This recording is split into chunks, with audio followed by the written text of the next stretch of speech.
Welcome to India next. ఆంధ్రప్రదేశ్లో తెలంగాణ ముఖ్యమంత్రుల మధ్య జరిగిన సమావేశంలో ఏం జరిగింది? ఏ అంశాలు చర్చలకు వచ్చాయి? ఏ నిర్ణయాలు తీసుకున్నారు?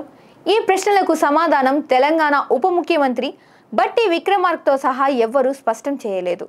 చర్చలలో ఏ అంశాలు, ఏ సమస్యలు ప్రస్తావనకు వస్తాయో, ఎలాంటి నిర్ణయాలు తీసుకుంటారో లేదా తీసుకోవాలో రకరకాల ఊహాగానాలు అన్నీ ఛానల్స్ ముందుగానే డిబేట్లు పెట్టి ఊదరగొట్టాయి. కానీ చర్చల ఫలితాలు సమగ్రంగా ఎందుకు వెల్లడించలేదు?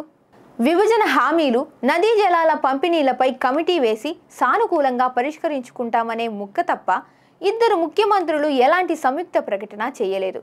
అయితే గతంలో మోడీ ప్రభుత్వం అధికారంలోకి రాగానే తెలంగాణలో భద్రాచల ఆలయం పరిధిలో ఉన్న భూములు 5 పంచాయతీలు ఆంధ్రాలో విలీనం చేస్తూ పార్లమెంట్లో ఒక తీర్మానం చేశారు. ఈ 5 పంచాయతీలలో గ్రామ ప్రజలు అప్పటి నుంచి సరైన సౌకర్యాలు అందుబాటులోకి రాక చాలా అవస్థలు పడుతున్నారు.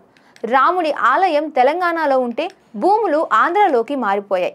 మళ్ళీ ఈ పంచాయతీలను తెలంగాణలో కలపాలన్న ప్రతిపాదన ప్రధానంగా చర్చలో చోటు చేసుకున్నట్లు తెలుస్తోంది. ఈ మేరకు 2 రాష్ట్రాల అసెంబ్లీలు ఒక తీర్మానం ఆమోదించి కేంద్రానికి పంపిస్తే పార్లమెంట్ ఆమోదం పెద్ద కష్టమేమీ కాదు. మళ్ళీ ఇది ఎప్పుడు జరుగుతుంది? మళ్ళీ తమకు తెలంగాణ పాలనలో భద్రాద్రి అధికారిక ఆవాసంలో మునుపటిలా బ్రతికే రోజులు రావాలని ప్రజలు ఆ రామచంద్రుడి దయ కోసం ఎదురు చూస్తున్నారు. మరో న్యూస్తో మళ్ళీ మీ ముందుంటాను. నమస్కారం.